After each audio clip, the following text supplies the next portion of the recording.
Hey, happy Wednesday, everybody. Matt Bell here at Electric Violin Shop. We are going to be talking about working with sound engineers. This is a really fun one for me because I sort of play both sides. I'm a performer and artist. I'm also a sound engineer. So depending on which side of the desk I'm on, kind of depends on what my mood is. Sound engineers are kind of grumpy. So some days I get to be grumpy and some days I have to be cheerful. So we do have some guests here and I want to get to them as quickly as I can. So I'm going to go through a couple of things with you guys real quick just to make sure we're all speaking the same language. And then we're going to get to our expert panel. The sound engineer is probably the most important person on the gig. I say that when I'm being the sound engineer. It is the sound engineer, he or she holds the keys to what is happening out front, to what your audience hears. It is 100% your sound engineer can make or break what's going on. So obviously it is in your best interest to make sure you have a good relationship with that person. Good relationship means good sound, a good experience, and a good product for your customers. If we want success, then communication has got to be key. It helps if you can speak their language, which is why we're going to sort of teach some terminology and all that stuff today. And it's good to understand their perspective. Always try to think of things from the perspective of the person that you're working with. Sound engineers really like advance notice. They very seldom get it. So if you are able to give them some advance notice, they're really going to appreciate that a lot. So if you can send them a stage plot and input list, you can send them your technical requirements, which is a thing we're going to talk about, and a quick description of what your show is. Believe me, they work everything from like clown shows to corporate events to churches to bar gigs. I mean, they've worked 1,000 different things probably if they're any good. Don't assume that they're going to know what you're going to do. It's a good idea to let them know, here's what I'm going to be doing, 2 or 3 sentences, and then they kind of know in their head what to expect. Day of the show. Be early for sound check. This is sort of professionalism 101. An 11 a.m. sound check means that you are standing on stage at 11:00, set up, tuned, and all your gear is working. It doesn't mean you stroll in at 11:15 wondering where the coffee is. Oh yeah, I just got to set up this stuff, and then you unbox this thing with cords and wires and sticking out. 11 a.m. means you are playing your instrument at 11 a.m. If things are running behind, you want it to not be because of you. No, they're often running behind, but just don't be the cause of that. Also, day of show, have an extra copy of your stage plot and input list. Most of the time, you're going to send that to a producer or someone who's in charge of the event. It's not uncommon for them to not pass that on to the engineer. They are supposed to. They often don't. The other thing, I told you, engineers are notoriously grumpy. It's a thing. Everybody knows about this. Just be prepared for it. Be extra chill. They have often, an engineer is the first person in and the last person out at any event.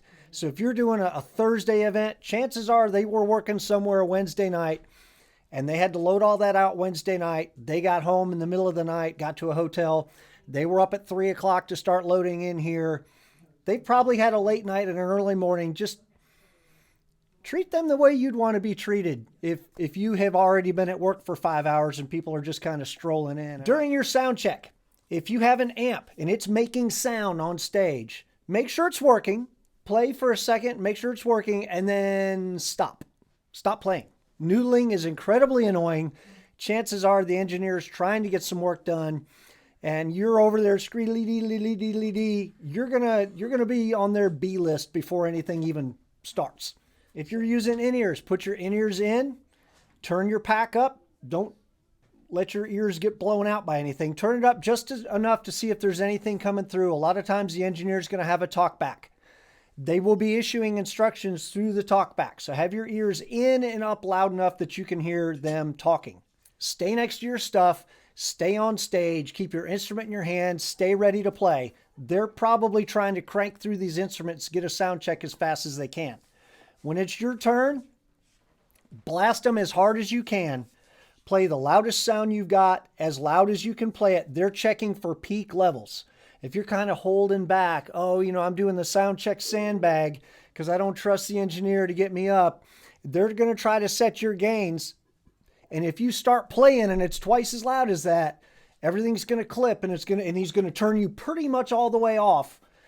And that's going to be bad. So make sure you're blasting them with the loudest sound that you've got during sound check.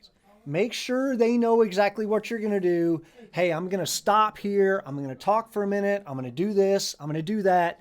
Nobody wants to be surprised during showtime that they're like, oh crap, he's a ventriloquist and he's got a thing on his, like, nobody wants to be surprised by that. So but I do want to introduce two friends of mine. We got Jared Burnett and we got Raz. Jared's joining us from Florida and Raz is joining us from California. Raz got up early for this, I think. What's your advice for interfacing with sound companies? Yeah, you can basically set the tone. That sound person is expecting demands. That sound person is expecting quite a lot of people to be yelling at them all day long. So one of the first things you can do to set them up for success and get their attention very quickly when you need something from them is by calling them by their name, which is not sound guy. So, or sound gal. I forget what there was actually a good one for that one for the female sound technicians. But ask their name. And if you're like me and you forget it the second that you hear some name and it goes, whoo, ask again as many times as you need to. And so that they know that when you do say, hey, Emily, hey, Chad, hey, Michael, that it's them you're talking to and that you are going to see them as a person and not just a vehicle for your ego that day. That is like the first thing that is etiquette. Because this person has the suck button and they can make you sound great or they can make you sound awful. Next piece of advice is know your equipment, know how to troubleshoot your own equipment, and as much as you can from their perspective, know what kind of terminology they are asking for, especially when you are, I have to say, especially when you're a woman in this business. The more technical terms and the more you can really adeptly communicate your needs, the more seriously you're going to be taken right off the bat. And when I use the actual terminology that those sound technicians are looking for, they're much more likely to then see me as a working professional and engage with me that way. So I feel like I've headed off a lot of questions about my competency by just being able to use the correct terminology and communicate effectively. And then lastly, from an etiquette perspective, and this depends on the setting, if you are in a festival, maybe you won't have the opportunity to do this, but if you are playing as a soloist or with a band and you're the last act of the night, and there is a moment where you're packing up and you have that downtime, go say thank you to that person. And also maybe ask them for any feedback that they have about your sound, because they have seen so many acts come through, maybe that they do have some feedback of, hey, I was noticing a little bit of hum in this piece of equipment. Maybe you should address that. Or, this was a little hot at this part of the song. Maybe you could dial that back. They are paying attention to that. They usually do have opinions. They do have opinions about you by the time you end the show. So if you open up a line of dialogue and communication, you're going to learn so much about how to improve upon your own work by just being kind of humble and going and asking if they had anything that you can address in the future. And I think from my standpoint, when I walk into a room, certainly along the same lines, what I actually do, even to just try and remember the A1 and the A2's name, is I'll just write it down in a note in my phone so that I know A1 up front of house is Steven, A2 back of the house is Lindsay, whatever it is, that way I can know and refer back to them that way. One thing that I always notice when I go and do an event, I know what my sound is supposed to sound like. So a lot of times, because the way that I do my rig, I send everything through the front of house board. So I'm not pre-mixing anything on stage for these larger corporate events. It's all run through their board. So I'll go have a quick conversation in front of house, even before we do our sound check, of what I hope my expectations of what my EQ is going to sound like. Me personally, I like it a little bit wetter than normal, so I've got a little bit of verb on there. So I have that conversation even before we start our sound check. So that the A1 goes into it with just having this knowledge already. So let's have that 5 or 10 minute conversation beforehand. So then when I step on stage, I'm able to already have that in action at front of house with the A1. Also backstage with the A2, I'll have a quick conversation with them just about what I'm wanting to hear in my ears and to make sure that we're on the same page, that he's communicating at front of house with the A1 as they're on comm. So if I, can have a conversation with them and say, look, I may need to have some tweaks because I know what my sound is typically used to sounding like, then I can communicate that to the A2 so that they can, get my ears where I'd like them to be. Along those lines as well, a lot of times an A1 needs to mix the house and the room in accordance with whatever the mix is out there. Sometimes I don't need the same mix that's in front of house. I'm used to my mix that I'm used to hearing in my ears.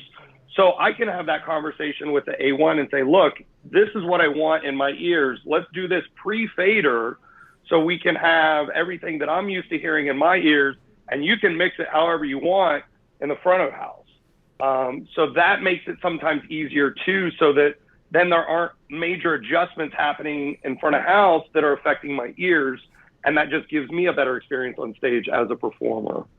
So a couple tricks there to think about. Yeah, that's great. I do want to clarify for people what pre-fader and post-fader means. These are switches that your front of house person has, and they can say that, so pre-fader means exactly that. Your signal is coming to your ears pre-fader, and the fader is what they're using to control the level in the room. So if you've got, if it's post-fader, every time they turn you down in the house, it's going to go down in your ears. So you don't want to hear the adjustments they're making in the house because that's not you. You don't have to worry about what it sounds like in the house. They're professional. This is what they do. And they're generally, like Jared said, they're receiving guidance from their customer, who is the event coordinator. So they're probably being told, we need this or we need that. It's different from what you need in your ears to get your job done. And then also the A1, A2 roles, audio 1, audio 2. Audio 1 is typically responsible for the sound in the room for the audience. That is their primary focus, is what the audience is hearing. Therefore, they are going to sculpt your sound to be best for what they perceive the audience wants. A2 is usually the person backstage. Sometimes they're also called the monitor engineer if you have somebody designated for that role. But then they're also there what's called patching. And patching means they're going to take your sound from your rig into a snake or a little mini board, essentially, to the side of the stage that's running all the way back to front of house. And so they're likely the person that is going to actually implement your input list. If you could discuss your stage plot and input list real quick and give people an idea of what they're looking at here. Yeah. So this is one of the more complicated setups that I have. I actually have multiple stage plots for multiple different kinds of shows that I do. And that way I'm not like scrambling to be like, oh, it's not actually that. Every single time you have a different configuration, you want a stage plot for that. So this is my live looping Ableton rig, which is probably the most complex I ever get, unless I have a live drummer with me, which sometimes happens.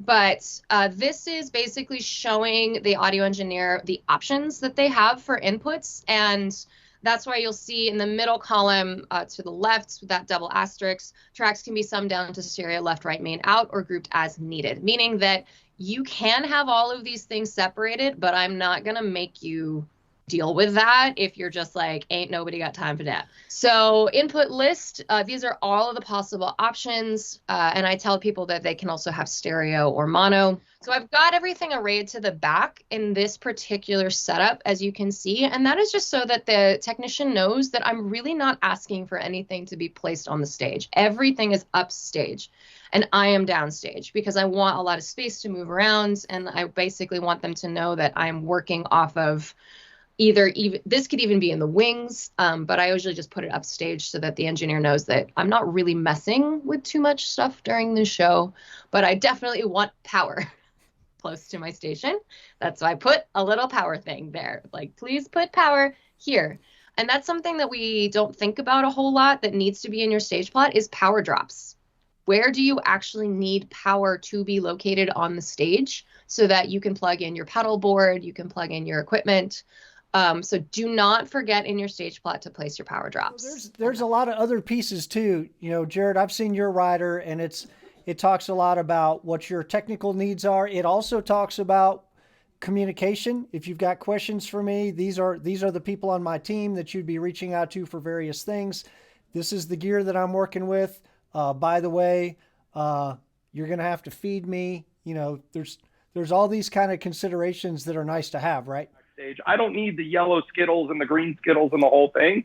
We don't need to do all that, but just make it a comfortable environment so that I'm able to go on stage and have the best performance that I can give them, because ultimately they're paying me to come in and do that.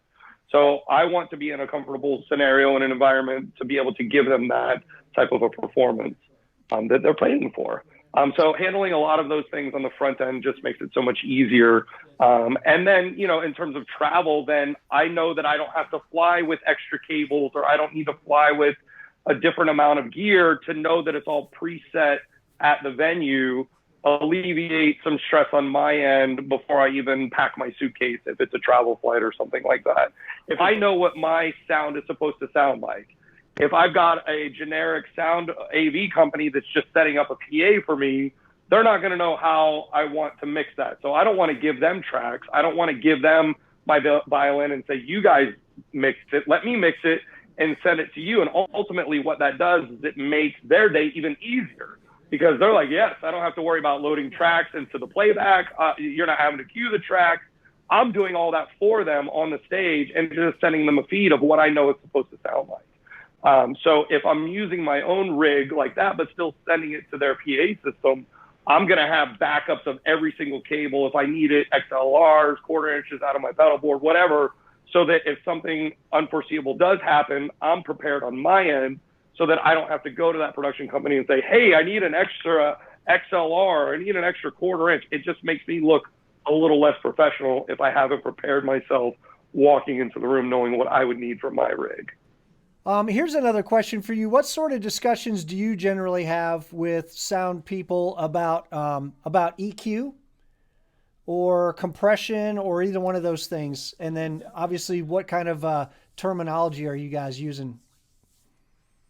Yeah, certainly from my end, I personally don't like a compressor on my violin. So again, I have that conversation with the sound engineers to send me the mix that I'm used to hearing, because I prefer to be on in-ear monitors or whatever, you know, if I'm going to have a wedge in front of me, but I would prefer to be on in-ear monitors. And then I give them the creative freedom. I'd hope that the sound engineers that I work with know how to mix the room in order for my instrument to sound as well as it needs to in that room. So I say, look, for me, I personally don't want a compressor in my ears, but if you can send that post fader, then you're more than welcome to do it. Like you're a professional, I'm a professional. I trust your work if you're trusting mine. So mix it how you need to mix it so that there's no crazy EQ and frequency issues with what they're hearing front of house. I think, yeah, similar. If I'm using compression in my chain, it's for an effects purpose and a sculpting purpose in my sound system. But then after that, I think the biggest questions are around, again, EQ. And I do try to make sure that I've done a mathematical analysis of my violin in order to sculpt my EQ as close to zero as possible for them. So it's as flat as I'm really going to make it and still enjoy the tone. And then the EQ that they should only have to do is really fit that violin into the room and the space that I'm in, because that's really their concern. The other question I come up around is who wants responsibility for that wet, dry balance, the reverb. Sometimes you're going to be in a situation where they don't know, they don't care, they don't have the time, whatever. And I will be like, great, I'll handle it. I'll use my reverbs. Or it's good to ask that question, because if they do have reverbs and they want to control that, especially for vocals, and for violin as well, then like you said, Jared, you have that conversation about kind of what's your saturation level that you want to have if they're going to take that on, and make sure that you turn your reverb off so that they're not double reverbing on you. Most engineers prefer to have control over reverb if they know what they are doing, and then they can really balance that. And then you'll just trust that, especially if you're talking on a mic or if you're that they're going to make that balance sound good. So that's a all, but have that conversation with reverb as well, not just your EQ and compression. Is if you are in a setting where you're using multiple different effects sounds, dial through them so that the engineer knows what to expect, so that they know the quietest and the loudest you're going to be throughout the whole thing. And especially if you've got tails or delays or crazy awesome effects, please let them know that you're about to do that. And so I will go through and be like, this is like the most intense my distortion gets. And then that's also an opportunity for me to hear that maybe I messed up in the gain staging of that effect for that space. And then that's an opportunity for me to maybe like dial it back with some help from the engineer and being like, hey, is that blasting you guys out? Do I need to kind of dial that distortion down a bit to match it better so that it's not going like, so Right. the variation between sounds is also important to make sure your engineer knows about. Jared, where can people reach you if they want to chat about certain things or want to book you or whatever? Yeah, just on Instagram, it's at Jared Violin, or just the website is just jaredviolin.com. You can see everything up there. Awesome. And Raz? Very similar. It's my name, RazzVio, RazzVio on Instagram and RazzVio.com on the webs, on the websters, and all other social media for me, TikTok, YouTube, Facebook, at RazzVio. And then, messaging is great. And I'm always happy to answer questions. I'm always happy to do collaborative stuff. Do a lot more like moving around lately, and I'm solving a lot of problems with that. So, always up for ideas. Awesome. Well, thank you guys so much for joining us. Always appreciate your expertise. And hopefully I'll get a chance to have a frosty beverage with each of y'all soon. And jam.